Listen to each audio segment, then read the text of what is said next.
Hi class, we are going to take a look at section 7.1 as we start our chapter 7, which is on studying linear systems. So before we begin, let's, well, you've got a community builder, we've got some new seats, all those kinds of things, but there's I just want a quick and simple task here because we're going to be doing a lot of this kind of thinking today. I'd like you to rewrite this system as it's expressed in its kind of equation, as three equations. I'd like to rewrite it as a single matrix equation. So just take a second to recall how you do that. And that'll get us into a good headspace for today, I think, right? Just remember that this can be kind of expressed as a single system in the following way. If you're ready, just like that, right? And then now, obviously, we could proceed to do some other things like, for example, solve this. But actually, that's not the thing I'm going to be focused on right now. We could try to, solve this using an inverse matrix and all those kinds of things. But right now, I just want to have you remember how you rewrite a system of equations in this kind of matrix form. You've got a coefficient matrix here, and you've got a right here, this coefficient matrix. You've got like our variables here, and as you multiply, think about how matrix multiplication works, right? Really, this on this side says 3 times x1 plus 5 times x2 plus -7 times x3. So this really does, this row times this column, it's how we do matrix multiplication, gives us this first entry. So if that's going to, 3 times this plus 5 times this plus -7 times this, that should equal, in the end, 5. Well, that's exactly what the first equation says. And now do that for the second and the third row, and you'll see that this is the same as the system. So chapter 7, again, the kind of official title is Systems of First Order Linear Equations. And so there's some pretty pictures. We'll get into what those mean in a little bit. Not today, but. So you've got your assignment sheet, hopefully, and we're going to take a look at 7.1 and 7.2 a little bit as well today as we begin our unit.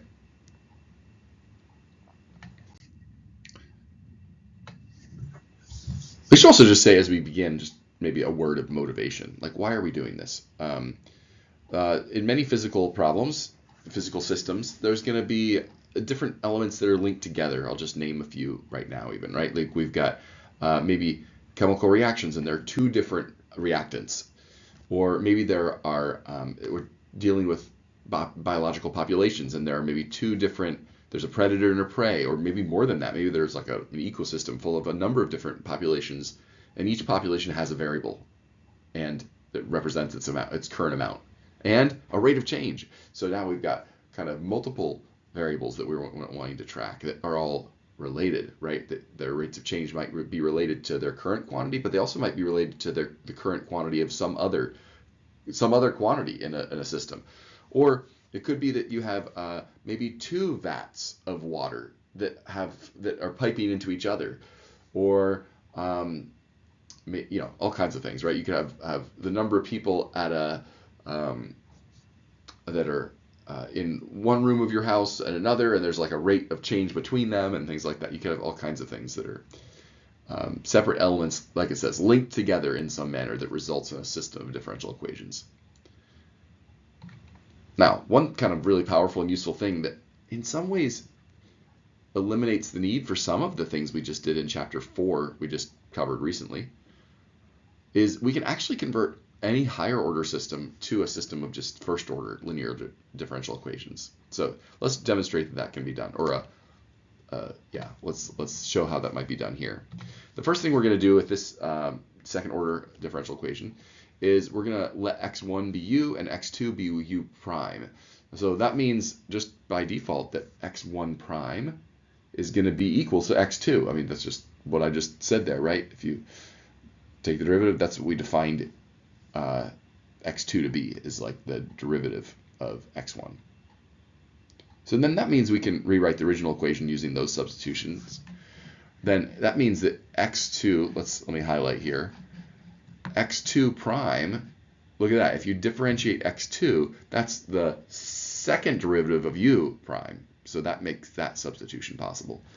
U prime we identified to be x2, and u is just x1. So now we have kind of between the red and the blue, we've got a system, right? We have And notice that we have the system. It's not a very complicated system. We've got red is just the assertion that x1 prime is equal to x2.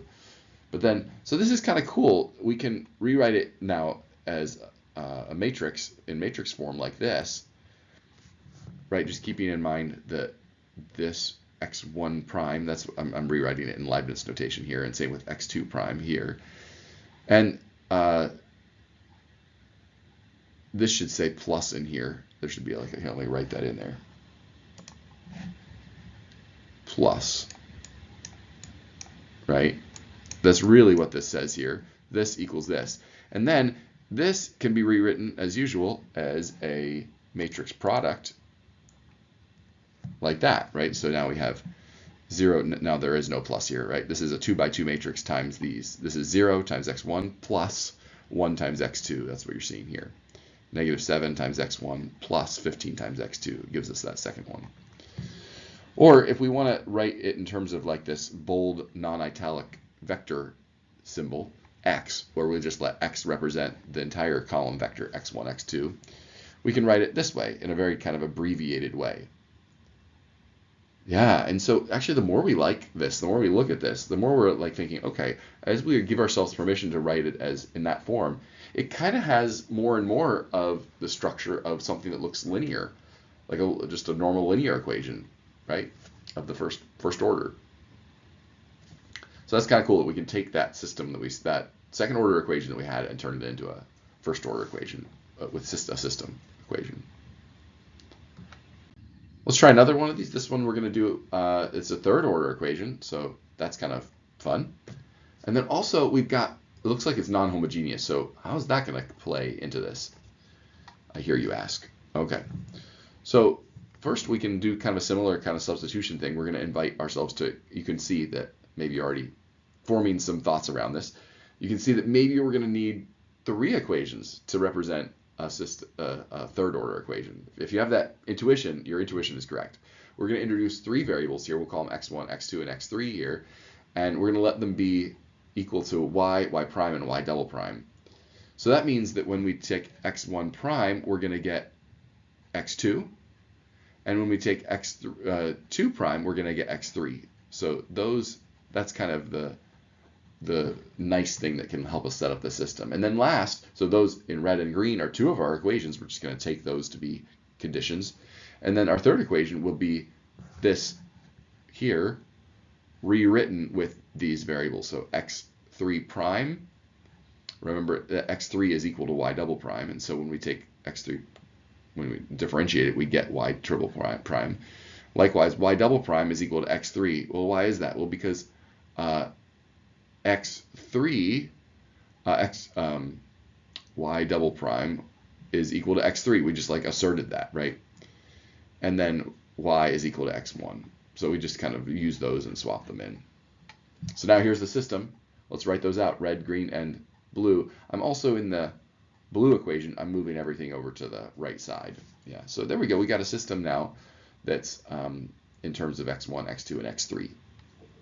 And t. So in matrix form, we can write it this way. So just verify that this is in fact as complicated as it looks. Or actually, it's not really complicated. It's kind of compact, actually. But this is the same as up here? Yeah, it is. Take a second and verify the details of this. Right? We've got 0 times this x is a column matrix, and the column matrix is x1, x2, and x3. And as we multiply these, you're going to get this first equation here is pretty simple, right? It's just going to be the x1 prime in the first column here, first row of this matrix here, is going to be equal to 0 times x1, you don't see an x1 in there, plus x2 times 1, there it is, plus 0 times x3. So this plus 0, you notice that there's this like kind of extra component that has to be written there too. So verify along the lines that this gives the green equation, this last one gives the blue equation, right? I'm also noticing just now that there should be like a 4 in here also. So maybe it should go without saying, especially after seeing the last example, that this can always be done. If you have a hunch that that's true, you're right. Let's do it in symbols right now. So imagine you have nth degree, nth order differential equation. And it doesn't necessarily have to be linear, right? We used something that looked linear on the last slide, but just for the sake of the conversation. But so we can make this same play, yeah, and just so we understand over here, this is like a very general expression on the right side that could involve, we're saying this, let's say we're saying the sixth derivative of y on the left side, and then on the right side, you're going to have some expression. It's like really general expression. It could be any expression at all that involves the variables t, y prime, and all the way up to y to the fifth order of derivative of y, the fifth derivative. So this is like a kind of a very general expression. So we let, like we did in the last examples, we let x1 be y, x2 be y prime, etc., and xn is y, the n minus first derivative. I should have that in parentheses maybe to make that clear. The n minus 1 derivative. So then the system is very simple. The first set of equations are just all of these that we just said here, right? x1 will be equal to x2. x1 prime, excuse me, will just be, right, we have this kind of chain going down here. x2 prime will be x3 because that's just how we defined, when we take the derivative of this, we're going to get x2 prime is equal to y double prime. Well, we named that x3, right? And so that kind of logic goes all the way down. We have a bunch of really simple equations, and then the very last equation is going to be the blue one, which is just this solved for x prime of n, right? The nth variable x. We don't have x, y's, and z's here anymore. We've got who knows how many variables. So we're taking the last variable prime equals this whole expression here. Notice that we're able to have that now in terms of just some expression in terms of t's, and then x1, x2, etc., right? Now there's a popcorn, you know my thing with the popcorn slides. The reason there's a popcorn thing is there because is you don't need to take notes on this, right? This is this slide and the next. It's just kind of some theory. So in the most general way, even we just kind of covered how a higher order equation can be written in terms of systems. It's not always true that it's not always true that we can go backwards, right? Especially if it's a nonlinear system. So this here you can see is the most general form of a system. You have x1 prime equals some expression involving all the other variables, including t, and x2 prime equals some expression, etc.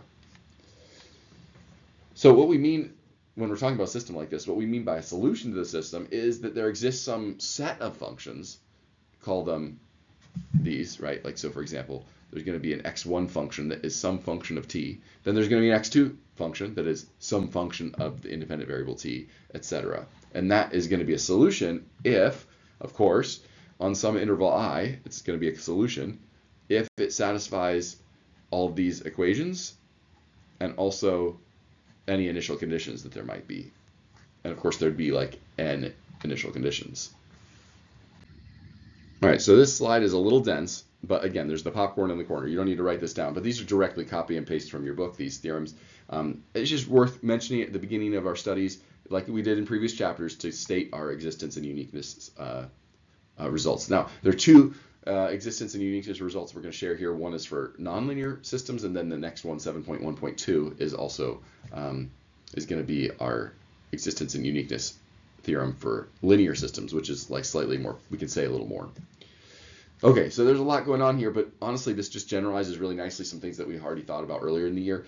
The thing that is needed, remember when we were doing a nonlinear system, a nonlinear first order equation, we required that like the partial derivative of that, I think we even called it capital F back then, that function on the right side, that its partial derivative with respect to the variable y was continuous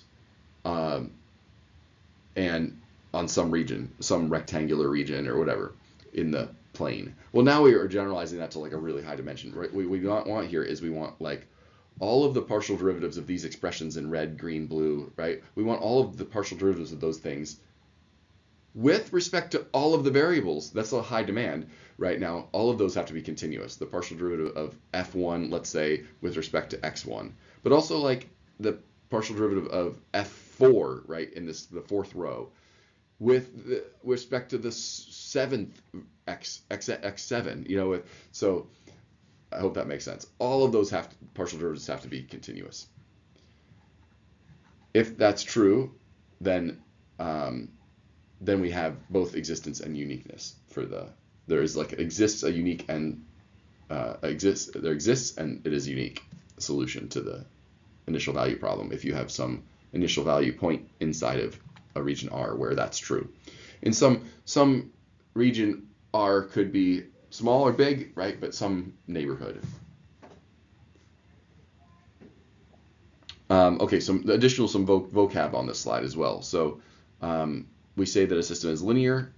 Here's an example of what it looks like, and otherwise it's nonlinear. The results we just were talking about are for very general for even nonlinear systems. A linear system we can write this way though.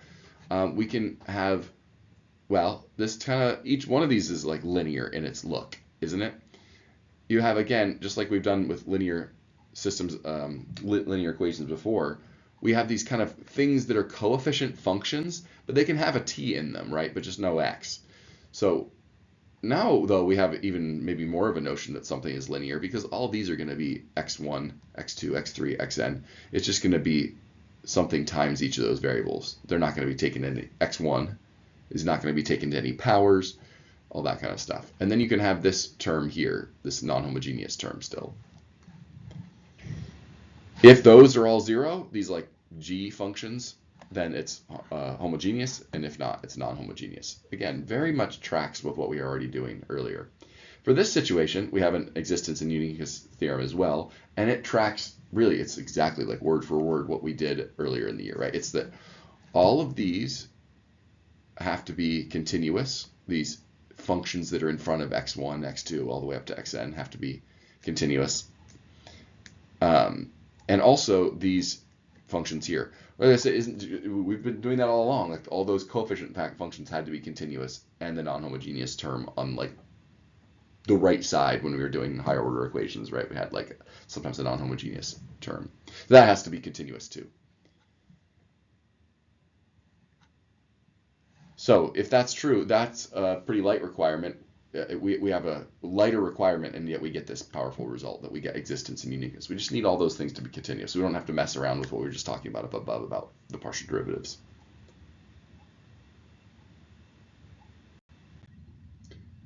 All right, let's review a little bit of matrix notation as well. That's the 7.2 part of this as well. So you'll see a matrix, as we've been doing other times this year. A matrix we all often represent as a capital, non-italicized, bold letter is often how we'll write a matrix. So notice that that's what we have here. Sometimes we'll put in like parentheses like that, and those parentheses are part of the notation here. We'll put Aij, and by that we mean like this, we're kind of referencing all the parts of the matrix, because in this matrix we write this element here we'd call like A11, and then this element here we'd call like A12, A21, and A22. So this kind of references all of the elements at once in the matrix, kind of. The transpose of the matrix of this matrix would be this matrix down here, where we notice what we've done is this and this have stayed the same, and these have switched. The transpose just switches rows and columns, so it's almost like a reflection over the diagonal of the matrix, like that, right? So it may have been made more clear if I did something bigger than a 2x2, but hopefully that makes sense. By the way, you can think about a transpose of a matrix that isn't a square matrix too. Like the transpose of a 3x2 matrix will be when you swap it, rows and columns, it'll be now like a 3x2 matrix. There is a little bit of a rendering error on this next thing, so let me draw it in here if I can get access to a pen here. Okay, yeah, this should have this symbol above it here. Yeah, and what that means is that is the conjugate, and the conjugate means what it means, what it's always meant. the complex conjugate. So like honestly, back in complex numbers, we should have introduced that then. Like the conjugate, it's the same notation if you take a complex analysis class. So if you have like some complex number, let's say it's 1 minus 2i, then the conjugate, denoted z with a bar over it, is 1 plus 2i, right? So the point of that is to say that we can do that to an entire matrix. And then the adjoint is denoted with this a star, and it is, again, let me draw this in here. It is the last two things combined. It's the adjoint is the transpose of the conjugate matrix. Now, notice that if this is a real valued matrix, all the values are real, then this just corresponds to the plain old transpose, right? They mean the same thing then, because the conjugate of a real number is the real number. All right, some of these things will come up, I promise. Let's remind ourselves about multiplication of vectors. Although I think you know about the dot product, right? But maybe you haven't seen it written in this form, and I'd just like to have you verify that this really does mean the same thing. Here I'm using the transpose again, right? What does it mean to take the dot product of, let's say we have two column vectors, right? X and Y are both column vectors. Then you can't just say X times Y or with two matrices, because you can't multiply like a 4x1 matrix by another 4x1 matrix. But what you can do is multiply a 1x4 matrix by a 4x1 matrix. So that's what we're doing, is like we're transposing it, right? So we got like a row times a column. And of course, when you do a row matrix times a column matrix, you just get a matrix of dimension 1 by 1. It's really just a scalar. But that's what we want for the dot product. We want to go across one vector and across another vector and just multiply and add and get a single number as a result in the end. So that's called the dot product, as you know. But again, dot product is an old idea for you, but maybe you haven't seen it thought about it written in that notation, the dot product. Then there's this other notion of the scalar inner product, and this is, or the inner product, right? And that's the same thing, but we're multiplying by the conjugate of the y values. Notice that if we're dealing with, again, with real valued functions, there is really nothing to say about the difference between the dot product and the scalar product. If we're taking derivatives of or integrals of these things, we can just do those component-wise. There's nothing really interesting to say there. Just if you're taking the derivative of an entire matrix, you're just taking the derivative of every element in the matrix. Likewise, if you're doing the integral, you're taking the integral of every element in the matrix. Hopefully you're okay with this notation, which is what is meant by that. It just means do it to everything. Okay, so let's see this in action. We're going to take the derivative and an integral of this matrix right here, A. It's a pretty simple one to start with. So the derivative just means we're going to take the derivative of each of the four elements by themselves, right? So give you a second to do that. Go ahead and do it. Did you get this? All right. And then for the integral, we're going to, I don't think I'll ever write this again, but we're going to actually take four definite integrals, right? It's kind of cumbersome to write it in this matrix form, but just go for it. Each of these is pretty simple, though, and I'm confident that you can do these. So go ahead and take a second to resolve each of those integrals. It's really just four separate, very, very easy problems. This will be 0 down here, right? This will be just pi. Maybe actually I can think we can do these visually, right? Think about what the shape of cosine looks like on the interval 0 to pi. Doesn't it kind of go an equal amount above and below the t-axis? And maybe you just know under the first kind of arc of sine from 0 to pi that it has an area of 2. Come visit me sometime. I'll show you a beautiful proof of that from a geometric standpoint. I mean, I know you can get the answer, but all right. And then now down below, we're going to need to talk that this is like one of the big main subjects of the unit. We're going to need to talk about how to get this solution. But as usual, if someone has a solution they are proposing, it's very easy to check whether it's right or not. That part isn't too bad. So let's go ahead and do that at least, and we'll discuss how someone came up with that at a later time. So we're going to need our x, I guess, right? We're going to need to substitute that right here. And we're also going to need x prime. So let's take the derivative. By the way, are you okay with me bringing that e to the 2t in there as a scalar multiple? And then we're going to need x prime, which will just be the derivative of each of those, like we just talked about up above, right? We're just going to take derivatives of that using the chain rule. And now we start making some substitutions. I'm going to use the right side of the equation right here. And as I do that, I'm going to make this substitution right there. And now I'm going to do matrix multiplication, row by column, row by column. So this is now a 2 by 1 matrix, right? I know it looks like it's still like a 2 by 2 matrix, right? But this is one thing, and this is down below one thing. Look at that. When we start to simplify our row by column multiplication, we get exactly what we wanted, which is x prime, which is on the left-hand side. So I think we've shown that the equation holds. So it does work. There are no initial conditions to check, but if there were those, we would want to check those as well. But here we're just suggesting one possible solution to this equation. You should have a lot of the same questions we've had all year. Is this the only solution? The one I have here, 4, 2 times e to the 2t. Is this the only one, right? Is there any kind of other notion of linear independence here? And the answer, of course, is yes to all those. We've got a lot more we can say, and this isn't the only solution to this, maybe. So maybe there's more. But we'll let those things just kind of whet your appetite. All right, with that, I think that's a good first introduction covering really 7.1 and 7.2. Thanks for hanging with me. You can check out some of those extra resources from Paul's online notes. Take a look at the book. I kind of went through this pretty quickly. Feel free to watch the video. And, of course, do your homework. Thanks, guys.